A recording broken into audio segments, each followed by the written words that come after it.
Mira, the poor girl, survives the wicked torture of her auntie after both her parents pass away.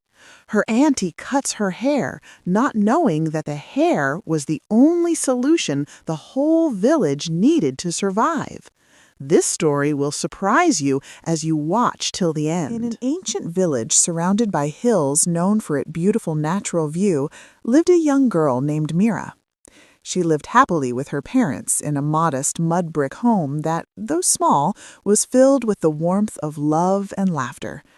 Mira was very strange. Unlike the other girls in the village who plaited their hair in tight cornrows, Mira was a unique creation of the gods. Her beauty was striking, but it was her hair that made people stop in their tracks.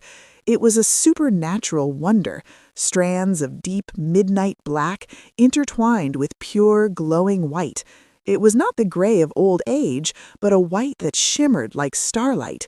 It was thick, very long, reaching down to her waist, and seemed to hum with a life of its own. When she walked, her hair swayed like a royal cape, and even in the dark, the white strands gave off a faint, ethereal glow. Everyone in the village admired her hair, but admiration quickly curdled into jealousy. The older women whispered behind their calabashes, and the young ladies bit their lips in envy, wishing they possessed even half of her beauty. Knowing the danger of such attention, Mira's mother would often sit her down by the fireside, braiding that magnificent hair with trembling hands.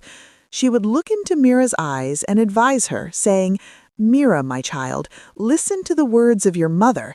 You must stay humble and kind to everyone, both the young and the old. Never let pride enter your heart because of your face or your hair. Remember, beauty fades like the evening sun, but a good character, that is the sun that never sets. Good character always wins over beauty." Mira held these words close to her heart, wearing her humility like a second skin. But life is unpredictable. One fateful afternoon, a dark cloud descended over their happy home. Mira's father, a strong man, suddenly collapsed with a serious fever. Despite Mira's efforts to cool him with wet rags and herbal mixtures, the fever would not break. By evening time, the breadwinner of the family breathed his last. It was a massive, crushing loss for the family. Mira's mother, who loved her husband more than life itself, could not withstand the pain. The shock was too great. The very next day, she clutched her chest and died of a heart attack, joining her husband in the land of the ancestors. In the span of just 48 hours, Mira went from a beloved daughter to a lonely orphan. She buried them side by side, her tears falling like acid on the fresh soil. She was left alone in a cold world, surrounded by sorrow, tears, and the painful memories of the love she had lost. The tragedy did not end there. All the villagers called her evil girl, accusing her of killing her parents, so the whole village avoided her. Mira's uncle, her father's younger brother, saw an opportunity in her pain. He was a greedy man. He chased Mira out of her father's farmland. "This land belongs to the men of the family," he shouted, throwing her bags into the red dust. "Go and find your way. A girl has no inheritance here." Mira looked to her neighbors, the same people her parents had fed when their crops failed. But they turned their backs, closing their doors. They feared the uncle. Mira wept bitterly as she realized how quickly the world could turn against an orphan. She realized that without money or parents, she was invisible. Left with no choice and nowhere to lay her head, she packed her few belongings and began the long trek to the neighboring village to stay with her only remaining family, her aunt, a woman popularly known in the village as Madame Dorcas.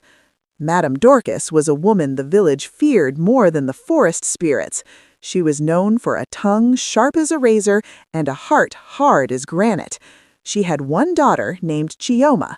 Chioma was treated like a delicate egg. She never lifted a finger, never swept a floor, and never fetched water. Madame Dorcas would often swear to the market women, "My daughter is destined for the palace. She will never know the suffering of a common villager. She is gold among stones." When Mira arrived, dusty and tear-stained, Madame Dorcas smiled, but it was not a smile of welcome. It was the smile of a predator seeing a prey. "Come in, niece," she said, her voice dripping with fake honey. "I'll stay." But in her heart, she planned to use Mira as a slave. Everyone in the village knew Madame Dorcas to be very troublesome, heartless, and wicked. People avoided her path to escape her trouble. Mira, however, could not help but attract attention. Every time she walked to the stream or the market, heads turned. Her hair was too beautiful to be ignored. It caught the sunlight and dazzled the eyes of every man in the village. The rich men, the hunters, and even the palm wine tappers would stop to greet her. This drove Chioma mad. She would stand before her mirror, pulling at her short, dull hair, hissing in frustration. She grew so jealous she could barely speak. She would say to herself, "This Mira's hair is too beautiful. It is a curse to me. With that hair, she captures every eye. Even the prince might look her way, and I will be left with nothing. I must do something." One afternoon, when Madame Dorcas was sleeping, Chioma crept into her mother's room. She slid the heavy wooden box from under the bed and stole a huge bundle of cash.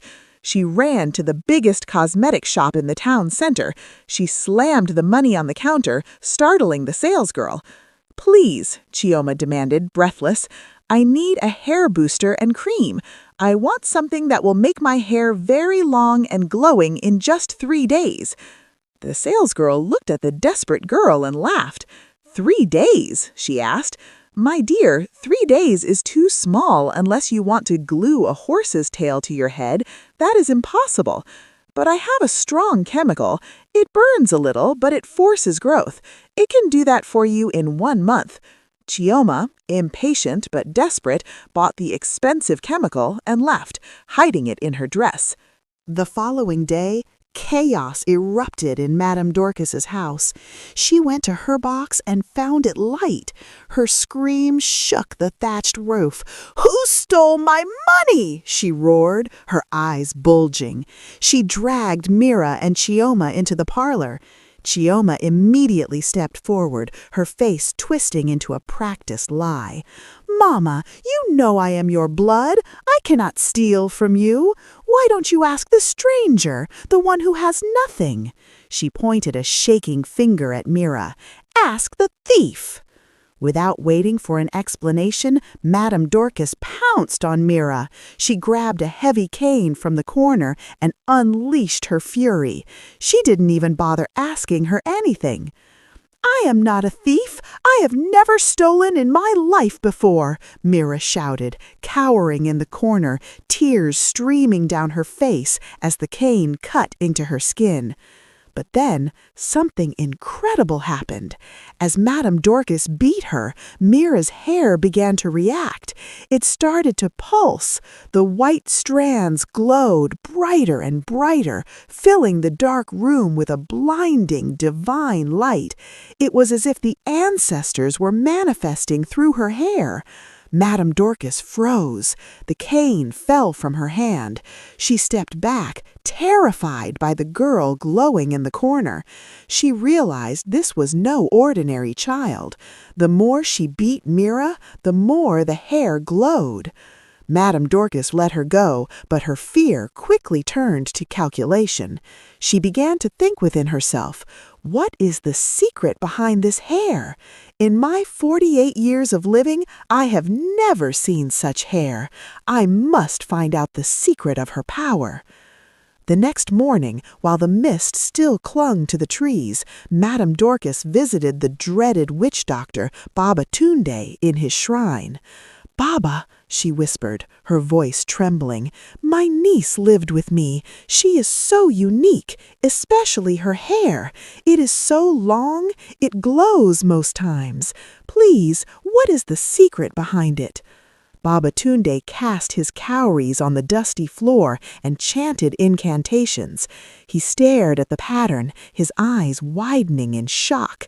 "Madam Dorcas," he rasped, "you are lucky. That girl carries a glory no one can resist. Mira's hair is a solution to every problem. She will be great, and that is the God's gift to her." Madam Dorcas went home furious. The prophecy did not make her happy. It made her insane with jealousy. She saw Mira in the compound combing her hair, and her hatred increased tenfold. "Look how the hair is shining," she muttered, clenching her fists. "So she will be greater than my daughter? I must not let that happen. I will break her."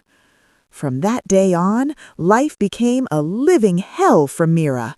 Every morning, while the day was still dark, Madam Dorcas would come into Mira's room and wake her up with a heavy slap. "Useless girl! Do you think you are here to only eat? Come on, go to the river and fetch water." Mira would stumble out of mat, her eyes heavy with sleep.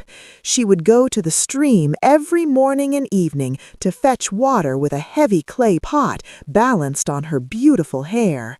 She would wash mountains of plates, sweep the vast compound, and cook for the whole house. While Mira slaved away, Chioma would sit down, doing her makeup and applying the chemicals to her hair, praying for it to grow faster than Mira's. She did nothing in the house. Madam Dorcas would give Mira a heavy tray of fruits to hawk around the village under the scorching sun. But even in her suffering, Mira's light shone. Because of her hair, people rushed to buy her fruit just to be near her. She would rush back home and give Madam Dorcas all the money. Yet there was no gratitude. Madam Dorcas and Chioma would eat all the food and meat that Mira cooked, leaving only the burnt scrapings at the bottom of the pot for her. One fateful day, while Mira was hawking in the street, she saw a dead man lying on the street.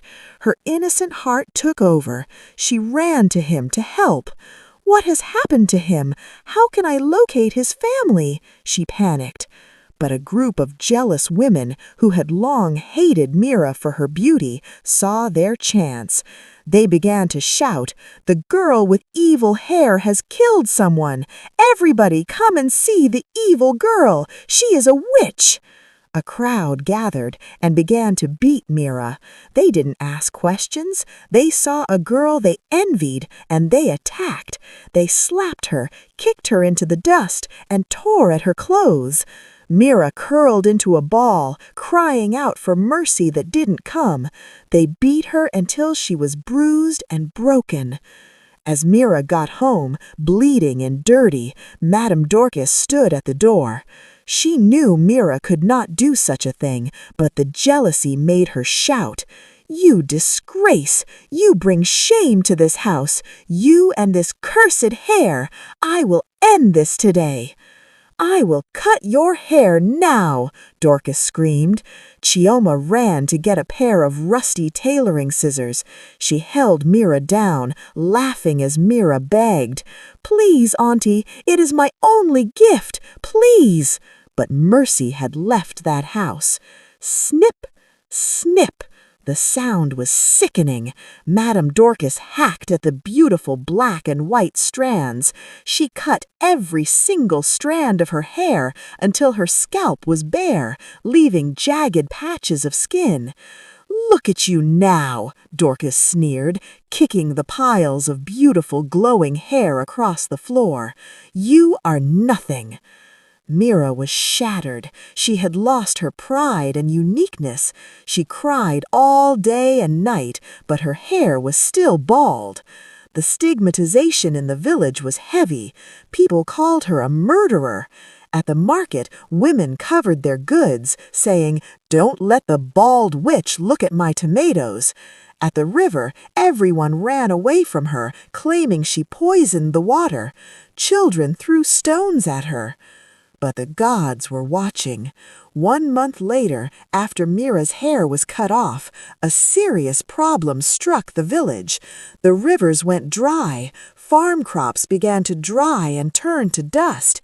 No rain fell, neither did dew. There was great hunger and thirst in the land. The king of the village began to find the solution to the problem in the land, so he made a decision that anyone who can bring a solution to the problem will have half of his kingdom. Everyone in the village began to make findings, searching for solutions. The native doctors in the land began to contact the gods, sacrificing animals. Pastors began to pray for a solution. Still, there was no solution provided. The situation became worse. There was no solution to the problem in the land. Young children fell seriously sick because of lack of food. Some even died, while some parents fed on lizards just to survive. Madame Dorcas and her daughter Chioma became a shadow of themselves. They had nothing to eat or drink. Meanwhile, Mira was the savior designed by the gods. Because of the sufferings, she went to her parents' grave and was crying bitterly for 3 days. "Please, come and take me to where you are. The sufferings here on earth is too much for me to bear. My hair is gone. I prefer dying than living," Mira cried, slapping her bald head because she hated herself. Suddenly, a spirit appeared to her in the form of a woman whose body form is like a cloud. She touched Mira's head. Immediately, the hair on her head grew back, long, full, beautiful, and glowing. Mira was shocked. She felt like dancing and also crying. "Who are you? Please, you have restored my joy. I feel renewed again." The spirit didn't answer but replied, "Mira, you are the savior in your world. Go now to the village, cut a single strand of your hair and put it in the dry river. After 1 day, the river will begin to flow with abundant water. And bury exactly 100 strands of your hair in the junction of the village, and after 1 day also, the village will have an abundance of food." Immediately, the being disappeared. Mira was full of fear, but thanked her parents for the secret. She ran back to the village. The villagers were surprised to see Mira's hair blossom again. They talked to themselves. How did she grow her hair this fast? She must be evil. But Mira paid no attention to their conversation. She immediately went to the palace. "Your Royal Highness, I have a solution to the problem in our land." "Little girl, do you think we are joking here? Get out of my sight before I throw you to the lion's den," the king shouted. Mira begged the king, "I am not joking. I truly have the solution. Just give me the go-ahead." So the king finally listened to her.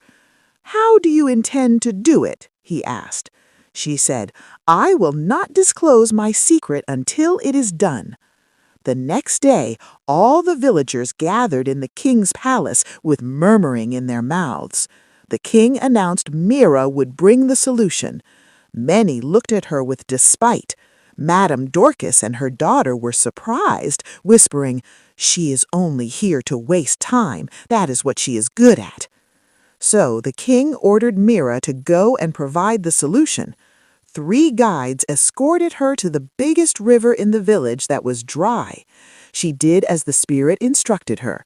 She removed a single strand and dropped it in the empty river. Next, she went to the junction of the village, removed exactly 100 strands of her hair, and buried them. Immediately she went back to the palace and told the king and people that it is done. By tomorrow morning, the village will wake up to meet abundant water and food. Many people doubted her. Some even threatened to kill her by tomorrow for wasting their time.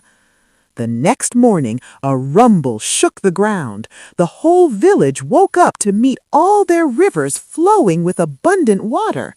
Farm products became green again. Their children and animals were healed. The village erupted in joy at the look of the miracles Mira Hair did. A heavy rain began to fall, but all the villagers dances in the rain, including Mira and the king. The king was happy. He ordered a massive celebration. He called Mira forward. "From today," the king declared, "Mira is the second in command. She is the mother of the land."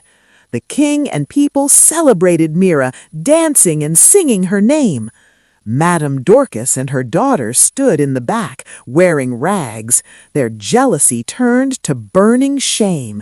They watched the girl they abused become the most powerful woman in the land. Mira became the richest woman in the village, proving that no matter the hardship, a good heart will always triumph. Thank you for watching this story. I will love to hear from you. Share your thoughts in the comment section. Please, another interesting episode is coming out in few days, so make sure you subscribe to this channel, like and turn on the notification bell so that you will be notified the moment I upload the video. And if you enjoyed this story, please make sure you share the story with your family and friends. I really appreciate you all and see you in our next story.